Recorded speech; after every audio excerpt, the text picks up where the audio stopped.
YouTube? It's your boy Tony D2 Wild checking in once again. Tony Digital bringing back another 4K visual, back with another banger today, guys, on another edition of Will You Sleep or Will You Keep, man? They ride.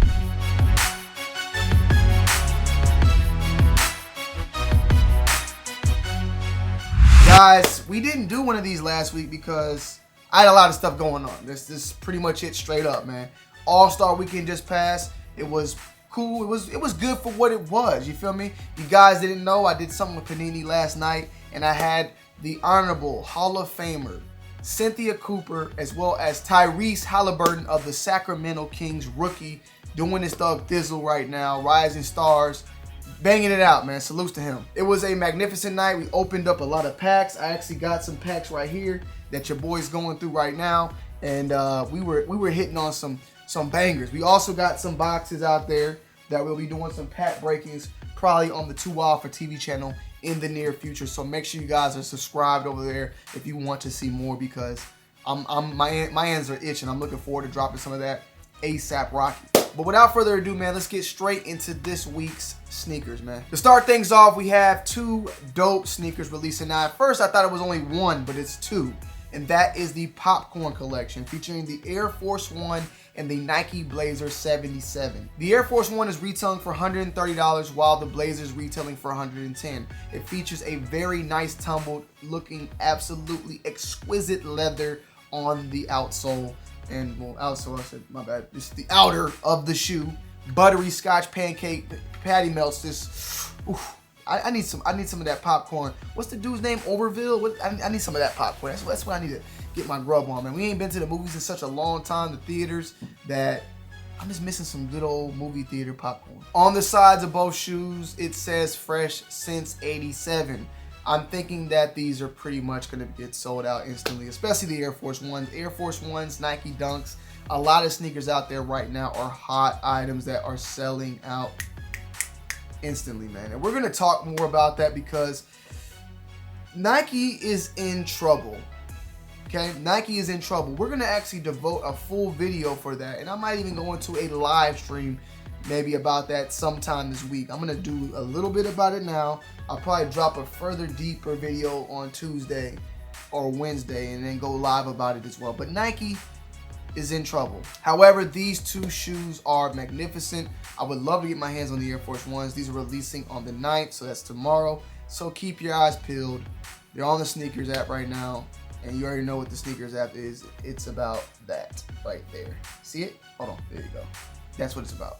But also releasing on the 9th is another L given to us, the Nike Dunk AllStar. The Nike Dunk AllStar was a shoe that was supposed to release during AllStar Weekend in February. It got pushed back alongside with AllStar Weekend. It's releasing on the 9th, which I don't really understand why it didn't release earlier this week, like maybe on Friday or, or this Saturday, that just passed. But it is what it is. I seen this shoe last year. I talked about it.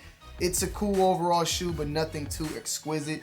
And at the same time, it kind of hurts a little bit because the shoe itself has Indianapolis on it, Indiana, where the actual All-Star event was supposed to take place. But since then, it got pushed and moved over to Atlanta, man. And I like that All-Star was in Atlanta. At the same time, I'm like, damn, now we know we're not going to get another All-Star weekend for quite some time.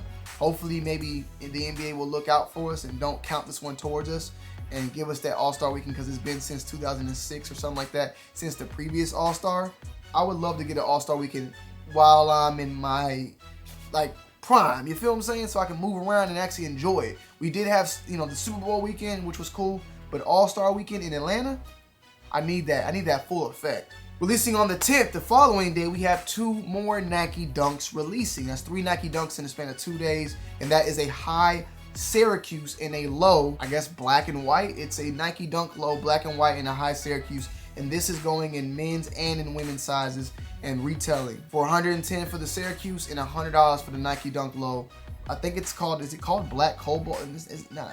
Hold on, let me just find the name that they're giving it. This is Nike Dunk Low Black. That's just what it is, Nike Dunk Low Black. The Nike Dunks have been getting pumped and pumped and pumped through the sneaker world. However, the resellers have been eating and eating and eating everything. Nike is producing so many of these shoes, but at the same time, none of their consumers are able to actually get their hands on it. And that is where Nike is having this problem.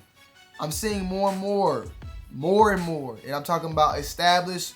When I mean established, I mean people that have been in the game for years, and people that have, you know, are somewhere in this people with a lot of voice in the sneaker world expressing their pain and their hate towards the resale market. The resale market, I looked at it at once like, you know, it's a good way, and it's great that people can make their money off of reselling sneakers. I'm not mad at the person that's doing it, but the overall effect is starting to take place, and it's starting to hit everybody. By it doing so, it's going to cause problems, not for the consumer, more so, it's going to cause problems for Nike. Right now, it's a consumer issue because we're unable to get our hands on these sneakers. However, something is going to begin to happen, which is already happening, which is going to then take effect for Nike, and it's going to cause a bigger problem for them that they are going to have to figure out how to find a solution. With that bigger problem, we're going to have to see how the resellers then take that bigger problem and go with it. It's going to be a war. We're at a sneaker war right now between the consumer, the reseller, and the brand. It's a triple threat war right now because the resellers are getting hit by the consumers. The consumers are pissed off at the resellers and pissed off at the brand. The brand is taking hits from the consumers, and then they're getting jugged by the resellers because all the bots. So it's like everybody's just, and then the resellers are hitting the consumers over the head in resale price points. You feel me? And it's a massacre. But we'll get into that later on. But Nike, you guys are in trouble if you don't figure out something. I can't jump too much on it because I'm not a guy. I hate to talk only about problems and not giving out solutions. However, this is a problem, and I'm starting to see what the solution is. And you guys in the comment section can guess, and pretty much a lot of y'all probably already know. We'll talk more about that in the following video later on this week. But followed up with that Nike Dunk, we have another Nike Dunk releasing on the 12th. That's with the Carpet Company and Nike on the Royal Plus. Nike Dunk SB High retails $125, and it's pretty much already eaten up by bots, eaten up by resellers. Sneakers app is non-existent. Sneakers app needs to be thrown away. Sneakers app needs to be destroyed. It's done. It doesn't benefit nothing. It doesn't help. It's no good. It's not. I mean, it's a regular thing like Foot Locker and everything else. Nike needs to get rid of that app or do something. Hopefully, with the change of the VP, we find some sort of way. This is a billion-dollar industry that has not changed its format for however long it's been going on. Like I said, I don't like to complain too much when I don't know how to fix it, but at the same time, if I had $1 billion, I would be investing that money in research and development to figure out a way to fix that, or a way to combat the problem that's going on in the world. Because right now, or the problem that's going on in the sneaker world. Because right now, like, let's not sit here and act like Nike cannot sit here and act like this is not a problem. Because it's not no longer affecting the sneakerheads. It's affecting their whole entire consumer base. They are seeing their numbers and their sellouts, but their sellouts are not representing their actual consumers. Their sellouts are representing the actual resellers that are buying into their shoes. They see a Nike Dunk drop and it sells out. They're happy because it's sold out, but the people that are buying them are not actual people that are buying their shoes. It's the resellers. So I guess at the end of the day, they're just looking at the dollar amount. They're not looking at where their product is actually going. And overall, I would feel like you would need to look at where it's going at the same time, because it's just a massacre. That's all. This shoe itself, dope. I like the look of the shoe. I like everything about it. Let me stop going into it and talk more about the sneakers. I like it though. It's cool. It's a nice looking shoe, but we already know where it's going and where it's at, so it is what it is. But hey, nice looking shoe. Carpet Company, never heard of them. Probably a carpet company. Maybe they're a boutique or something. But they made a pretty good shoe. I like what Nike Dunk is doing and the collaborations they've been bringing forth with other companies out there like Notre Dame. And I'm looking forward to seeing more just from a picture standpoint, because in personal hands, it's not happening. Yo guys, so I wanted to insert this in because this shoe was talked about for a minute now, and I just saw it while editing and going through everything. And that is the Jordan 4 Tech Gray. Now we just seen it. Remove it. Tech Gray right here. See that right there? Yeah. The Jordan 4 Tech Gray. We've been seeing images, been hearing about it, hearing about how it's supposed to look like the Jordan 4 white cement, or the white cement was supposed to be re-releasing. Well, this is the actual shoe we'll be getting our hands on, which is a Jordan 4 decked out fully in a tech gray. I don't really, I guess it's a tech gray. I don't know. I thought the tech gray was the white cement, but seems like to be more of a, maybe this is more so closer to the OG cement coloring back then, because I've seen images where that cement was more of brownish rather than now it's more of a bluish tint. It's gray, but it's more so brown, like a warm gray, rather, as now we're seeing a lot of cool grays. So I don't know, but it's not at all like, it's close to that white cement, but it lacks a lot of those the hints of black around the outline or around the tongue. So, and even on the actual tongue itself, it doesn't have that flight tag. It's just a regular jump man. So it has like a 3-tone pretty much.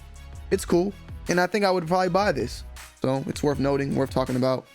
So there it goes. And Saucony is doing a collaboration on the shoe called the Brain. This is from a Azura 2000 model. I don't know anything about this model. I've never seen this model in hand, and I love it that Saucony is doing something, man. Hopefully Saucony gets their thing right, because I feel like after certain people that was working with them that left, they kind of lost touch with the sneaker world. Saucony is a running company first. That is where the majority of their money is made. Once again, companies you think what might be more popular or more in trend is one thing, but the overall base is what really matters to a lot of these brands out here. The Nike Monarch is the biggest selling Nike shoe. You know what I'm saying? Nike is going to be more concerned about that customer than someone like a Jordan customer where they're only selling 100,000 of that shoe. You know what I'm saying? Don't get me wrong, Jordan Brand is making like $1 billion plus a year, whatever they're making. They're making a lot of money, so they want to know about that. But Nike is an athletic company first before it's a sneaker pop type of pop culture, whatever you want to, cultured around what we're doing. They're more so in the consumer of the athlete. They're more so focused on the Monarch and the runner and stuff like that. That's where their big bucks are coming from. So same thing with Saucony. They're a runner first. All the other stuff comes in second. That's why things like our collaborations or the other collaborations like this within is not such a big thing, because I mean, they're only going to sell maybe 1,000 pairs. Who knows how many pairs in is going to actually get? 1,000 plus $100 is 10 racks or whatever. It's not that much of an amount of money. They might be doing more than 1,000. I don't know, but trust me, 10,000, 30,000, 50,000, 100,000. It's not a number to them when they're doing millions on another model. Dope shoe though. Retail is $160. I'm pretty sure the quality is going to be magnificent, and I like the look. I like everything that did, and I like the brand. And man, they came a long way. I've been shopping with them since 2015, so it's cool to see them continue doing their things. And Saucony, a brand that really put me on the map back in 2015. I love them as well, and hey, I'm all for it. We have releasing on the 13th the Yeezy V2 Cream. This is very similar to the Static, almost identical in my opinion. Slightly eggnogged out. It's a cool shoe for someone that possibly missed out on the Statics, but for me personally, it's a pass. But if I didn't hit on the Statics, I would probably definitely try to go after this shoe. So to each his own. I'm not. Hey, if you want to get it, I'm all for it. It's definitely like your second chance. Very similar to something like this various other Yeezys, that different shades that you missed out on. You got another chance pretty much. So it is what it is. The retail is $240 supposedly on this, and it's got the boost. So you already know what time it is. As far as leak news goes, Sneakers app had just recently put that the Jordan 3 Georgetown's will be releasing on the 20th. Now I'm hearing that this might be pushed back. We'll just have to wait and see. There's a lot of shoes that are coming out. We have those, we have the 5s, the 1s, another one, a lot of shoes that are supposed to be releasing in March. Right now on the calendar, there is no Jordans releasing this weekend on the Sneakers app. I'm pretty sure something will pop up later on this week, but we have a lot of stuff going on. I'm expecting some pushbacks. I heard that the 4s, the UNC 4s got pushed back, so I'm looking to see what comes out of all this. We have releasing supposedly on the 27th the Jordan 5 Stealth. I just saw images, or I just saw a video in hand of the Jordan 5 Stealth in the GS pair. The GS pair is having a very, very tumbled leather, very similar to the images that the men's pair got. So to y'all GS people out there, to y'all ladies out there and kids, you guys more than likely will be getting the very similar same material that the men will be getting on the 5. We've seen where Jordan Brands changed these type of things when it came to like the Japan 1s. The GS pair was flat and the men pair was tumbled. this time around, it seems like the GS pairs on the Snellville will get the same justice as on the men's pair. So I'm looking forward to the shoe. I don't like that they changed it from a smooth leather to a very, very tumbled, wrinkled leather, but you got to get with the program or just move on. And with this shoe, I'm not going to move on. We got images of the upcoming Easter Jordan 12 low, and we saw images of what it was a mock-up, which was a white and then baby blue bottom. This one looks totally different than the not even the original, but the pair that was supposed to be coming out. It's more of a shine to it, glimmer. I like it though. I like this low. It's a men's pair, $190 for the low top. It's a lot, very similar to what they did with the Super Bowls. I'm seeing this shoe though being hopefully full size run, because I feel like ladies can get in on this as well. I like the color. I like everything about it. I definitely would cop it. How long will I hold? That part I don't know yet. Just because I want to see how it looks in hand. You know what I'm saying? It might blow me. No pauses. It might just like throw me off. You know what I'm saying? And just like the next shoe we're gonna talk about. The next shoe releasing on January, February, March, April 10th. My bad. I make sure. The Jordan 5 Raging Bull looks like shit. Now I told you guys earlier that when we got the back in last year when we got the Jordan 5 alternate grapes and the purple joints, I told y'all that if the Raging Bull, I might have said I actually would like it. I don't know, but I can be honest now. Like after seeing images, basically what I was saying is that the Raging Bull, I think that the Raging Bull material is going to be the same as the alternate grape material. They're gonna take the alternate grape and dye it red. In reality, they're not gonna dye it red, but when you deal with fabrics in general, you get a swatch. And a swatch is of one fabric, but in different colors. They used the same swatch from the alternate grapes and did it for Raging Bull. So that swatch, they had the purple, they used that same one and did the red. I don't feel like that material from the alternate grape is gonna do justice for the Raging Bull 5. I feel like we should have got a better quality or a softer suede, but we're not getting it, so it is what it is. I feel like a lot of people are gonna be disappointed, but overall how it looks, I think it's gonna look good. I think it's gonna feel stiff. I'm getting the shoe at the end of the day because I want the shoe, and I missed out. Well, I didn't even miss out. I don't even think I was like deep into sneakers like that back then. But I want an iconic, colorway. I want that. So it is what it is, man. It is what it is. Last but not least, LeBron had a pair of Virgil Air Force Ones in like a yellow. Let me see. Virgil signed off-white Air Force One low for LeBron James, includes Black Lives Matter tribute to it. All yellowed out. It looks like though, and I could be wrong, when looking at the picture, I got a picture. Nah, probably not. LeBron's special, so he can do stuff like that. I was gonna say they kind of look like that because it seemed like the foam had like a blue tint. Like I was wondering if it was coming from the MCAs and they were like painted yellow or something. But knowing LeBron, and then even the tag being yellow, those are just yellow. Like we might be getting a pair of yellow off-whites down the road probably. So it is what it is. It's hard. I'm gonna say these are better than the MCAs. I don't know. What y'all think, man? Because these are dope. Them yellow boys, whew, them hard. But overall, something dope to see. Hopefully, we might get something like that in the future. All right, guys. I hope you guys enjoyed today's video. Make sure you leave a like, comment down below, and subscribe to the channel if you're new. I love y'all. I appreciate y'all, and thank y'all once again for hitting your boy up and tuning in. I'm gonna see you guys on the next one. It's your boy Tony D2 Wild. I'm checking in. I'm checking out, man. Peace.